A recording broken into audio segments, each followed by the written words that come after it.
ഓം ശ്രീ ലക്ഷ്മി നരസിംഹം ശരണം പ്രപത്തി. Comment box വഴി ഒരുപാട് പേരെന്നോട് പലതരത്തിലുള്ള ചോദ്യങ്ങൾ ചോദിക്കാറുണ്ട്. ആ ചോദ്യങ്ങൾക്കെല്ലാമുള്ള വ്യക്തമായ ഉത്തരം ഞാൻ ഈ വീഡിയോയിൽ തരാൻ ശ്രമിക്കാം. വിശ്വാസമുള്ളവരാണെങ്കിൽ സനാതനധർമ്മ ഗ്രന്ഥങ്ങളെ അല്ലെങ്കിൽ സനാതനധർമ്മ ശാസ്ത്രത്തെയൊക്കെ വിശ്വാസമുണ്ടെങ്കിൽ തീർച്ചയായും നിങ്ങൾക്ക് ഈ വീഡിയോ കാണാവുന്നതാണ്. അതിന് ഒരു തരത്തിലുള്ള വിലക്കവുമില്ല. എന്തൊക്കെയാണെങ്കിലും വിശ്വസിച്ചാലും ഇല്ലെങ്കിലും നമ്മളുടെ ശാസ്ത്രപ്രകാരം എന്താണ് പറയുന്നത് നമുക്ക് ആദ്യമേ നോക്കാം. നമ്മൾ 3 തരത്തിലുള്ള കർമ്മത്തെക്കുറിച്ച് ആദ്യം മനസ്സിലാക്കണം. സഞ്ചിത കർമ്മം. എന്താണ് സഞ്ചിത കർമ്മം? സഞ്ചിത കർമ്മം എന്ന് പറഞ്ഞാൽ നമ്മൾ ഇത്രയും ജന്മങ്ങൾ എടുത്തല്ലോ. ഈ ജന്മങ്ങൾ ഏതൊക്കെയാണെന്ന് നമ്മൾക്കറിയാമോ? ഇല്ല. എങ്കിലും ഒരുപാട് ജന്മങ്ങൾ എടുത്തിട്ടുണ്ട്, അത് സത്യം തന്നെയാണ്. അതിൽ പുഴുവായിട്ടും പട്ടിയായിട്ടും ഇനി മനുഷ്യനായിട്ടും ഇനി മണ്ണിരയായിട്ടും പലതരത്തിൽ നമ്മൾ ജന്മം എടുത്തിട്ടുണ്ട്. ഇതൊന്നും നമ്മൾ അറിയുന്നില്ലെങ്കിലും ജന്മങ്ങൾ എടുത്തിട്ടുണ്ട്. അങ്ങനെ ഈ ജന്മങ്ങളെല്ലാം എടുത്തു കഴിഞ്ഞിട്ടാണ് നമ്മൾ ഈ ജന്മം എടുക്കുന്നത്.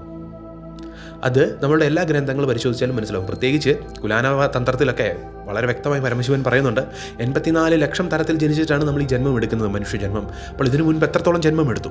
അപ്പോൾ ഈ ജന്മങ്ങളിലെല്ലാം കൂട്ടിയുള്ളൊരു കർമ്മമുണ്ട്. അത് നല്ല കർമ്മമായിരിക്കാം, സൽക്കർമ്മങ്ങളായിരിക്കാം, അല്ലെങ്കിൽ മോശം കർമ്മങ്ങളായിരിക്കാം. ഈ കർമ്മങ്ങളെല്ലാം കൂടി വരുന്ന എല്ലാത്തിനെയും കൂട്ടിയെടുക്കുന്നൊരു കർമ്മമാണ് സഞ്ചിത കർമ്മം. അതിലെല്ലാ ജന്മത്തിലെ കർമ്മങ്ങളും ഉൾപ്പെടുന്നു.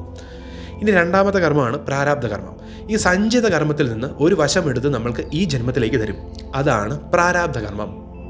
ഈ പ്രാരാബ്ധ കർമ്മം എന്തിനൊക്കെയാണ് നമ്മളുടെ ജീവിതത്തിൽ, എങ്ങനെയൊക്കെയാണ് നമ്മളുടെ ജീവിതത്തിൽ ഇത് ഫലവത്താകുന്നത് എന്ന് ചിന്തിച്ചാൽ, ഈ ജന്മം നമ്മൾ എടുക്കാൻ കാരണം ഇന്ന ദേശത്ത് വന്ന് ജനിക്കാൻ, ഇന്നയാളുടെ മകനായിട്ട് ജനിക്കാൻ, അല്ലെങ്കിൽ നമ്മളുടെ ജീവിതത്തിലെ വലിയ വലിയ കാര്യങ്ങളൊക്കെ, ജീവിതത്തിൽ നടക്കുന്ന വലിയ വലിയ കാര്യങ്ങളൊക്കെ ഈ പ്രാരാബ്ധ കർമ്മത്തെ അടിസ്ഥാനപ്പെടുത്തിയുള്ള കാര്യങ്ങളാണ്.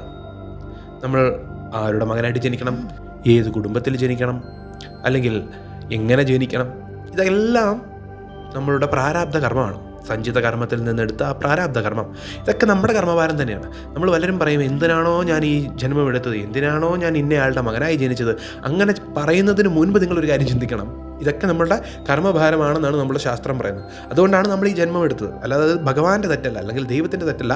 നമ്മൾ മുൻകാലങ്ങളിൽ നമ്മൾ പോലും അറിയാതെ ചെയ്തിരുന്ന തെറ്റുകൾ നമ്മൾക്ക് മറവിയുള്ളത് കൊണ്ടാണ്. അതായത് നമ്മൾ ഒരു ജന്മം കഴിഞ്ഞ് അടുത്ത ജന്മത്തിലേക്ക് എത്തുമ്പോൾ നമ്മൾക്ക് ആ ജന്മത്തിൻ്റെതായ പഴയ ജന്മത്തിൻ്റെതായ ഓർമ്മയില്ലാത്തത് കൊണ്ടാണ്. പക്ഷെ ഭഗവാൻ ഇതെല്ലാം ഉണ്ട്, പ്രകൃതിക്ക് ഇതെല്ലാം ഉണ്ട്. അതുകൊണ്ടാണ് നമ്മളുടെ എല്ലാ കർമ്മങ്ങളെയും വളരെ വ്യക്തമായി രേഖപ്പെടുത്തിയിരിക്കുന്നത്.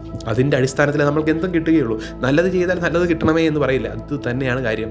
അപ്പോൾ നമ്മൾ പൂർവ്വജന്മത്തിൽ ചെയ്തിരുന്ന കർമ്മഭാരത്തിൻ്റെ ഫലമായിട്ടാണ് നമ്മൾ ഈ ജന്മം എടുക്കുന്നതെന്ന് മനസ്സിലായി. അതുപോലെ ജീവിതത്തിലെ പല പല പ്രശ്നങ്ങളും ധൃതകർമ്മങ്ങൾ എന്ന് പറഞ്ഞാൽ ജീവിതത്തിൽ ഒഴിച്ചുകൂടാൻ പറ്റാത്ത കർമ്മങ്ങളാണ്. അതെന്താണെങ്കിലും സംഭവിക്കും.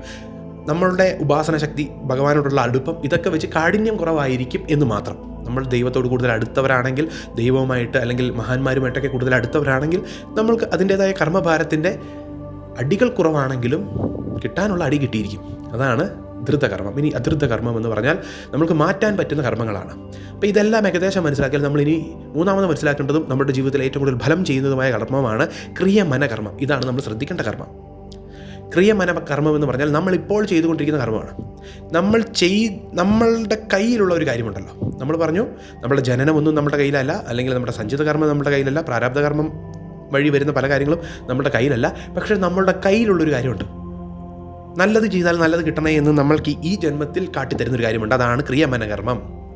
ഈ ക്രിയമനകർമ്മം എന്ന് പറഞ്ഞാൽ നമ്മൾക്ക് ഒരു ഫ്രീ വില്ലുണ്ട്, നമ്മൾക്കൊരു സ്വാതന്ത്ര്യമുണ്ട്. ഇപ്പോൾ എന്ത് ചെയ്യണം? ഈ സിറ്റുവേഷനിൽ നിങ്ങൾ ഒരാളുടെ മുന്നിൽ എത്തിയിരിക്കുന്ന, അയാളുമായി ഒരു വാക്ക് തർക്കമുണ്ടായി, നിങ്ങൾക്ക് അയാൾക്കൊട്ടൊരു അടി കൊടുക്കണോ വേണ്ടയോ നിങ്ങളുടെ മനസ്സിൻ്റെ നിയന്ത്രണമാണ്. അയാളെ ചീത്ത പറയണോ വേണ്ടയോ നിങ്ങളുടെ മനസ്സിൻ്റെ നിയന്ത്രണമാണ്. ഒരാളൊരു സഹായം ചോദിച്ചു വന്നു, നിങ്ങൾക്ക് അയാളെ സഹായിക്കാൻ പറ്റും. നിങ്ങൾക്ക് അയാളെ കണ്ടിട്ട് തോന്നി അയാൾ സഹായം അർഹിക്കുന്ന ആളാണ്, അയാൾ യഥാർത്ഥമായും സഹായം അർഹിക്കുന്ന ആളാണ്, യഥാർത്ഥത്തിൽ കഷ്ടപ്പെടുന്ന ആളാണ്, നിങ്ങൾക്ക് അയാളെ സഹായിക്കാൻ കഴിയുമെന്നുള്ള ബോധ്യമുണ്ടായിട്ടും നിങ്ങൾ അയാളെ സഹായിച്ചില്ലെങ്കിൽ, അല്ലെങ്കിൽ ഒരാൾക്ക് അവകാശപ്പെട്ട കാര്യം നിങ്ങൾ കൊടുക്കാതിരിക്കുകയാണെങ്കിൽ, അല്ലെങ്കിൽ എന്ത് നിങ്ങൾ മറ്റുള്ളവരോട് ചെയ്യുന്നതും നിങ്ങളോട് ചെയ്യുന്നതും, അല്ലെങ്കിൽ കുടുംബത്തിലുള്ളവരോട്, അച്ഛനോടോ അമ്മമാരോടൊക്കെ നിങ്ങൾ അറിഞ്ഞുകൊണ്ട് ചെയ്യുന്ന ഒരു കർമ്മം, അതാണ് ക്രിയമനകർമ്മം. ഈ ക്രിയമനകർമ്മത്തിലൂടെ നമ്മൾ കർമ്മഭാരം ഉയർത്തിക്കൊണ്ടിരിക്കുകയാണ്. ഇനി ഈ ക്രിയമനകർമ്മം കൊണ്ട് തന്നെ നമ്മൾക്ക് സൽക്കർമ്മങ്ങളും ചെയ്യാം. ഇപ്പോൾ ദൈവത്തിലേക്ക് കൂടുതൽ അടുക്കാൻ നിങ്ങൾ തീരുമാനിച്ചെങ്കിൽ നാമജപങ്ങളും നാമമന്ത്രങ്ങളൊക്കെ കൂടുതൽ ഉപയോഗിച്ച് കൊണ്ട് നിങ്ങൾ മുന്നേറുകയാണെങ്കിൽ നിങ്ങൾ പോലും അറിയാതെ നിങ്ങളുടെ 10 ആയി കിടന്നിരുന്ന കർമ്മഭാരം 1 ആകുന്നത് നിങ്ങൾക്ക് കാണാൻ സാധിക്കും. 10 അടി കിട്ടേണ്ടടത്ത് 1 അടി കിട്ടുന്ന അവസ്ഥയിലേക്ക് നിങ്ങളെത്തും. കണ്ണെ കൊള്ളണ്ട് പിരുകത്തെ കൊള്ളിച്ച് ദൈവം കളയും. അങ്ങനെ ദൈവത്തിലേക്ക് കൂടുതൽ അടുക്കുമ്പോൾ നിങ്ങൾക്ക് കിട്ടിയിരിക്കുന്ന അവസരം നിങ്ങൾ ദൈവത്തിലേക്ക് ഒന്നെങ്കിൽ വിനിയോഗിക്കാം, അല്ലെങ്കിൽ എവിടെയെങ്കിലും അടിച്ചു പൊളിക്കാൻ പോകാം. നിങ്ങൾക്ക് കൃത്യം 6 മണിയായി, വീട്ടിൽ വിളക്ക് കത്തിക്കുന്ന സമയമാണ്. നിങ്ങൾക്ക് വേണമെങ്കിൽ ഒരു സിനിമയ്ക്ക് പോകാം, അല്ലെങ്കിൽ നിങ്ങൾക്കിരുന്ന് പ്രാർത്ഥിക്കാം. നിങ്ങൾ ഏത് മാർഗം ചൂസ് ചെയ്യും? അവിടെയാണ് ഞാൻ പറയുന്നത് അടിച്ചു പൊളിക്കുകയോ അല്ലെങ്കിൽ ആഘോഷിക്കുകയോ ചെയ്യുന്നത് കർമ്മഭാരം കൂട്ടുമെന്നല്ല ഞാൻ പറയുന്നത്. നമ്മളുടെ ജീവിതത്തിൽ നമുക്ക് 2 അവസരമുണ്ടായി. പ്രാർത്ഥിക്കേണ്ട സമയം പ്രാർത്ഥിക്കണ്ടേ, ഉപാസിക്കേണ്ട സമയം ഉപാസിക്കണ്ടേ.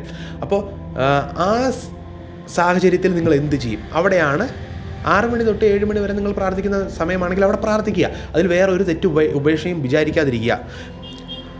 അങ്ങനെയുള്ള കാര്യത്തിലേക്ക് നിങ്ങൾ ശ്രദ്ധയെ കേന്ദ്രീകരിക്കുമ്പോൾ ക്രിയമന കർമ്മത്തിലൂടെ പല തരത്തിലുള്ള കർമ്മങ്ങളെ നിങ്ങൾക്ക് മാറ്റി നിർത്താൻ സാധിക്കും.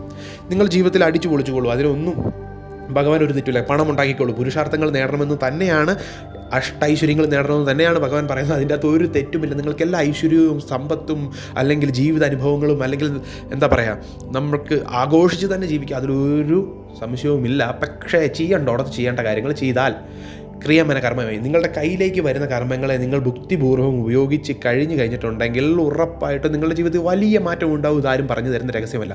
നിങ്ങൾക്ക് കൂടുതൽ സമ്പാദ്യം ഉണ്ടാകുമ്പോൾ, നിങ്ങൾക്ക് കൂടുതൽ ഐശ്വര്യവും കീർത്തിയും ഒക്കെ ഉണ്ടാകുമ്പോൾ അതിലൊരു വിഹിതം എടുത്തിട്ട് നിങ്ങൾക്ക് അന്നദാനം കൊടുത്തുകൂടെ, ദാനം കൊടുത്തുകൂടെ? ഇതിലൊക്കെ കൂടെ പുണ്യം വർദ്ധിക്കും. അതിലൂടെ നിങ്ങൾക്ക് ജീവിതത്തിൽ പലതരത്തിലുള്ള നേട്ടങ്ങളിലേക്കും എത്താൻ സാധിക്കും.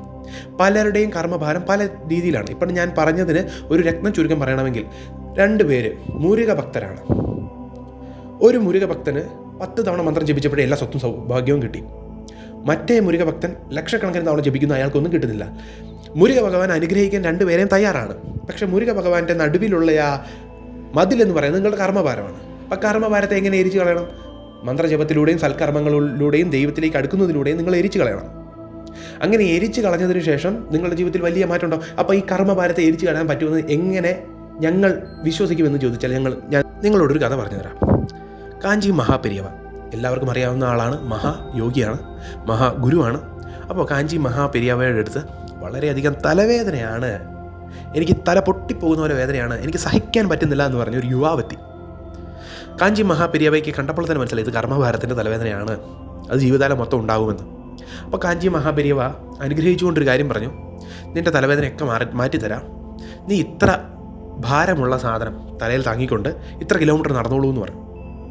അതുപോലെ തന്നെ ആ പറഞ്ഞ അത്രയും ദിവസം അത്രയും കിലോമീറ്റർ ഈ ഭാരം ചുമന്നുകൊണ്ട് നടന്നു. ഇദ്ദേഹം നടന്നു, തലയിൽ ചുമന്നുകൊണ്ട് നടന്നു. അതിനുശേഷം അത്ഭുതം പോലെ ആ തലവേദന ഇല്ലാതായി. ആ തലവേദന ഇല്ലാതായപ്പോഴാണ് അത്രയും വർഷങ്ങളായി വേദനിച്ചുകൊണ്ടിരിക്കുന്ന അല്ലെങ്കിൽ അത്രയും വർഷങ്ങളെ അനുഭവിച്ചുകൊണ്ടിരിക്കുന്ന തലവേദന ഇല്ലാതായി. അത് കഴിഞ്ഞപ്പോഴാണ് മഹാപെരിയവയുടെ അടുത്ത് നിന്ന് വീണ് വണങ്ങിക്കൊണ്ട് എന്താണ് അതിന് കാരണമെന്ന് ചോദിച്ചപ്പോൾ കർമ്മഭാരമാണോ എന്നുള്ളൊരു ബോധ്യം ഉണ്ടാകുന്നത്. അപ്പോൾ കേട്ടു നിന്ന് എല്ലാവരും വിചാരിച്ചു ഇദ്ദേഹം എന്തുകൊണ്ടാണ് ഇങ്ങനെ പറയുന്നത്, ഒരു മന്ത്രജപോ ക്ഷേത്രത്തിൽ പോകാനൊക്കെ അല്ല പറയേണ്ടത്, പക്ഷേ എന്തുകൊണ്ടാണ് ഇങ്ങനെ പറയുന്നത്? ജീവിതകാലം മൊത്തം അനുഭവിക്കേണ്ട 100 കിടന്ന ആ കർമ്മഭാരത്തെ, തലവേദന എന്ന 100 കിടന്ന കർമ്മഭാരത്തെ അല്പം ഭാരം ചുമന്നുകൊണ്ട് കുറച്ച് ദൂരം നടക്കുമ്പോൾ നമുക്ക് എന്താണെങ്കിലും ക്ലേശങ്ങൾ അനുഭവപ്പെടും. അപ്പോൾ ആ 100 കിടന്നിരുന്ന ആ ക്ലേശങ്ങളെ 10 ക്ലേശമായിട്ട് അല്ലെങ്കിൽ 1 ക്ലേശമായിട്ട് വെറും നിമിഷങ്ങൾക്കുള്ളിൽ അല്ലെങ്കിൽ ദിവസങ്ങൾക്കുള്ളിൽ അയാളുടെ കർമ്മഭാരത്തെ മാറ്റിക്കൊടുത്തു. ഇങ്ങനെ ഒരുപാട് കഥകൾ നമ്മൾക്ക് കേൾക്കാം. ഇനി മൂട്ടായി സ്വാമി സിദ്ധരുടെ അടുത്ത് ചെല്ലുന്നവരോട് ഒരു കല്ലെടുത്ത് മാറ്റി വെക്കാനൊക്കെ പറയും. കാണുമ്പോഴേ പറയും ഇയാൾ ഇന്ന പ്രശ്നത്തിനാണ് വരുന്നതെന്ന് മൂട്ടായി സ്വാമിക്ക് അറിയാം. അപ്പോഴേ പറയും ആ കല്ലെടുത്ത് അങ്ങോട്ടൊന്ന് മാറ്റി വെക്ക്. അപ്പോൾ ആ കല്ലെടുത്ത്, അത്രയും ഭാരമുള്ള കല്ലെടുത്ത് ഇയാൾ മാറ്റി വെക്കുമ്പോൾ അയാളുടെ എന്തായിരുന്നു അയാൾ വന്ന കർമ്മഭാരം അതിനെ ചുരുക്കി കൊടുക്കാൻ ഈ ആത്മീയ തേജസ്സുകളുടെ ശക്തി കൊണ്ട് സാധിക്കും. അവരുടെ ആ ആത്മീയ തേജസ് അല്ലെങ്കിൽ ആ സാധനാ ശക്തി കൊണ്ട് നമ്മളുടെ കർമ്മഭാരം ചുരുക്കി തരാൻ സാധിക്കും. അതുപോലെ നമ്മളും നമ്മളുടെ ആത്മീയ സാധനങ്ങളിലേക്ക് ഇറങ്ങുമ്പോൾ നമുക്ക് പല പരീക്ഷണങ്ങൾ വരുന്നത് കാണാം. ഈ പരീക്ഷണങ്ങൾ എന്ന് പറയുന്നത് നമ്മളുടെ ജീവിതത്തിൽ നമ്മൾ ചെയ്തു വെച്ചിരിക്കുന്ന പല കർമ്മങ്ങളാണ്. ഈ കർമ്മങ്ങളാണ്. അതാണിപ്പോൾ ദേവിയെ വിളിക്കുമ്പോഴാണെങ്കിൽ, ഏത് ദേവനെ വിളിക്കുമ്പോഴാണെങ്കിൽ പരീക്ഷണം വരും, സാമ്പത്തിക പ്രതിസന്ധി വരും, രോഗങ്ങളൊക്കെ വരും. അപ്പോൾ നമ്മൾ പേടിക്കും, എന്താണ് ഇങ്ങനെ സംഭവിക്കുന്നത്? സത്യം പറഞ്ഞാൽ അവിടെ ഇതാണ് സംഭവിക്കുന്നത്. നമ്മുടെ കർമ്മഭാരം 10 കിടന്നിരുന്ന കർമ്മഭാരത്തെ 1 തരുന്നതാണ്. അത് ഒരു ഋഷി അല്ലെങ്കിൽ ഒരു ഗുരു നമ്മളോട് നേരിട്ട് പറയുമ്പോൾ നമുക്കത് ഉൾക്കൊള്ളാൻ സാധിക്കും. പക്ഷേ ദൈവം ഇങ്ങനെ നമ്മളിലേക്ക് തരുമ്പോൾ നമ്മൾ ഓർക്കും ഇങ്ങനെ നമ്മൾ ജപിച്ചത് തെറ്റാണോ അല്ലെങ്കിൽ നമ്മൾ ചെയ്യുന്നത് തെറ്റാണോ, അതൊക്കെ ചിലപ്പോൾ തെറ്റായിരിക്കും. കാരണം നമ്മൾ വലിയ മന്ത്രങ്ങളൊക്കെ ഉപയോഗിക്കാതെ നാമവും മാത്രം ഉപയോഗിച്ചുകൊണ്ടാണ് മുന്നോട്ട് പോകുന്നത്. എന്നിട്ടും പരീക്ഷണം വരികയാണെങ്കിൽ തീർച്ചയായും അത് പരീക്ഷണം തന്നെയാണ്. അല്ലാതെ നിങ്ങൾ വലിയ മന്ത്രങ്ങളോ വലിയ പൂജകളോ അല്ലെങ്കിൽ പഞ്ചോപചാരം ചെയ്തുകൊണ്ട് ഉപാസനയിലേക്കൊക്കെ ഒരു ഗുരുവില്ലാതെ കടന്നു കഴിഞ്ഞ് നിങ്ങൾക്ക് എന്തെങ്കിലും പ്രശ്നം വന്നാൽ അത് പ്രശ്നം തന്നെയാണ്. പക്ഷേ ഭക്തിമാർഗത്തിലൂടെ നാമജപങ്ങളും അല്ലെങ്കിൽ നാമമന്ത്രങ്ങളും ഒക്കെ ഉപയോഗിച്ചുകൊണ്ട് മുന്നോട്ട് പോകുമ്പോൾ എന്തെങ്കിലും പരീക്ഷണം വന്നാൽ അത് പരീക്ഷണമാണ്. അപ്പോൾ അത് രണ്ടും മനസ്സിലാക്കാനും നമുക്കൊരു കഴിവ് വേണം. അല്ലാതെ ആരുമില്ലാതെ കാളീദേവിയുടെ ഉഗ്ര കാളീദേവിയുടെയും വരാഹി ദേവിയുടെ ഒക്കെ മന്ത്രങ്ങളും പൂജകളും ഒക്കെയാണ് പലരും ചെയ്യുന്നത്. പക്ഷെ നാമങ്ങൾ ജപിച്ചുകൊണ്ട്, അല്ലെങ്കിൽ നമ്മുടെ മുത്തശ്ശിമാരൊക്കെ എപ്പോഴും നാമം ജപിക്കാൻ പറയും. നാരായണാന്നോ രാമാന്നോ അല്ലെങ്കിൽ കൃഷ്ണാന്നോ ശിവാന്നോ അല്ലെങ്കിൽ മുരുകാന്നോ ഒക്കെ നമ്മൾ നാമങ്ങൾ ജപിച്ചുകൊണ്ട് മുന്നോട്ട് പോകുമ്പോൾ അല്ലെങ്കിൽ നമ്മൾ ഭക്തി മാർഗത്തിലൂടെ ക്ഷേത്രങ്ങളൊക്കെ സന്ദർശിച്ച് എന്നും ഭഗവാനോട് കീർത്തനങ്ങളും സ്തോത്രങ്ങളും ഒക്കെ ജപിച്ചുകൊണ്ട് നമ്മൾ മുന്നോട്ട് പോകുമ്പോൾ അത് നേരെയായിട്ടുള്ള ഒരു മാർഗ്ഗമാണ്. അതിൻ്റെ നമ്മൾ പഞ്ചോപചാരങ്ങൾ അല്ലെങ്കിൽ ധൂപം ദീപം അല്ലെങ്കിൽ നമ്മൾ അഭിഷേകം ഇതൊന്നും ചെയ്യുന്നില്ലല്ലോ. ഒരു വിഗ്രഹം മേടിച്ച് ഇങ്ങനെ പൂജിക്കുന്നൊന്നുമില്ലല്ലോ. അതാണ് ഉപാസനാ മാർഗം. അതിലേക്കൊന്നും കടക്കാതെ ഒരു ഫോട്ടോയ്ക്ക് മുന്നിൽ ഒരു ഭഗവാന്റെ ഒരു തിരി തെളിച്ചുകൊണ്ട്, ഒരു വിളക്കിൽ തിരി തെളിച്ചുകൊണ്ട് നിങ്ങൾ പ്രാർത്ഥിക്കുന്ന പ്രാർത്ഥനയില്ലേ, ആ പ്രാർത്ഥന നല്ല രീതിയിലുള്ള പ്രാർത്ഥനയാണ്. സ്തോത്രങ്ങളായിട്ടും ജപങ്ങളായിട്ടും ഒക്കെ ചെയ്യുന്ന ആ പ്രാർത്ഥനകൾ. എന്നിട്ട് നിങ്ങൾക്ക് ചില കർമ്മഭാരങ്ങൾ വരുമ്പോൾ നിങ്ങൾ കൈയും നീട്ടി സ്വീകരിക്കണം. കാരണം നിങ്ങളുടെ മുത്തശ്ശിമാരും നിങ്ങളുടെ ഗുരുക്കന്മാരും കാണിച്ചു തന്ന മാർഗ്ഗത്തിലൂടെയാണ് നിങ്ങൾ രാമ ജപിക്കുന്നത് അല്ലെങ്കിൽ നമശിവായ ജപിക്കുന്നത്. അതുപോലുള്ള മന്ത്രങ്ങളുണ്ട്, ഒരു തരത്തിലുള്ള പ്രശ്നവും ഇല്ലാത്ത മന്ത്രങ്ങളുണ്ട്. അതൊക്കെ ജപിച്ച് നിങ്ങൾ മുന്നോട്ട് പോകുമ്പോൾ നിങ്ങളിലേക്ക് വരുന്ന കർമ്മഭാരത്തെ കൈയും നീട്ടി സ്വീകരിക്കുക. ആദ്യം നിങ്ങളത് പഠിക്കണം. കൈയും നീട്ടി സ്വീകരിക്കുക. എത്ര പരീക്ഷണമുണ്ടെങ്കിലും ഞാൻ ഭഗവാനെ വിടില്ല. ഒരു ഭഗവാനിലേക്ക് പൂർണ്ണ ശ്രദ്ധയും കേന്ദ്രീകരിപ്പിക്കുക, നിങ്ങളുടെ ഇഷ്ടദേവനിലേക്ക്. അതുകൊണ്ടാണ് ഇഷ്ടദേവൻ എന്ന് പറയുന്നത്. അല്ലെങ്കിൽ പിന്നെ ഏത് ദേവനെയും പൂജിക്കാമെന്ന് പറയാമല്ലോ. എല്ലാവർക്കും ഒരു ഇഷ്ടദേവനുണ്ട്. ഇപ്പോൾ നമ്മുടെ മഹാന്മാരായ ഗുരുക്കന്മാർക്ക് വരെ ഓരോരോ പ്രധാന ദേവതമാരുണ്ട്. നിങ്ങളത് മനസ്സിലാക്കണം. അങ്ങനെ ആ ദേവനിലേക്ക് തന്നെ നമ്മൾ ശ്രദ്ധ കേന്ദ്രീകരിക്കുമ്പോൾ ആ ദേവൻ നമ്മളെ പല രീതിയിലും പരീക്ഷിച്ച് വിജയിപ്പിക്കാൻ നോക്കും നമ്മളുടെ ജീവിതത്തിൽ.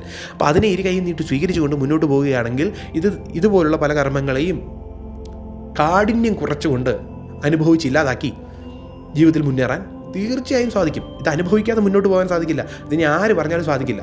ഇപ്പോൾ നമ്മൾ പറയും പലരും തലവിധി. ആ തലവിധിയെ മാറ്റുന്നത് എങ്ങനെയാണ്? നമ്മളുടെ കഠിന പ്രയത്നം കൊണ്ട്, നിഷ്കാമ കർമ്മം കൊണ്ട്. കഷ്ടപ്പെട്ടാൽ നമ്മൾക്ക് എന്തിനേയും മാറ്റാമെന്ന് പറയില്ല. ആ കഷ്ടപ്പെടുന്നതിലൂടെ നമ്മൾ കർമ്മഭാരം അനുഭവിച്ച് തീർക്കുകയാണ്. അതായത് ഒരു വ്യാപാരം അല്ലെങ്കിൽ ഒരു ബിസിനസ് തുടങ്ങാൻ നിങ്ങൾ അഘോരാർത്ഥം പരിശ്രമിക്കുന്നെങ്കിൽ നിങ്ങൾ അത്രത്തോളം ആ വേദനകളെ എല്ലാം ഉൾക്കൊള്ളുന്നു. നിങ്ങളുടെ ജീവിതത്തിൽ ഇപ്പോൾ ഒരു സമ്പന്നമായ കുടുംബത്തിൽ ജനിച്ച ഒരാൾക്ക് പെട്ടെന്നൊരു കടയിടാൻ അല്ലെങ്കിൽ ഒരു ബിസിനസ് തുടങ്ങാൻ എളുപ്പമായിരിക്കും. പക്ഷേ നിങ്ങളെ സംബന്ധിച്ചിടത്തോളം നിങ്ങൾക്കത് പാടായിരിക്കും. കാരണം കർമ്മഭാരം ഡിഫറൻ്റ് ആണ്.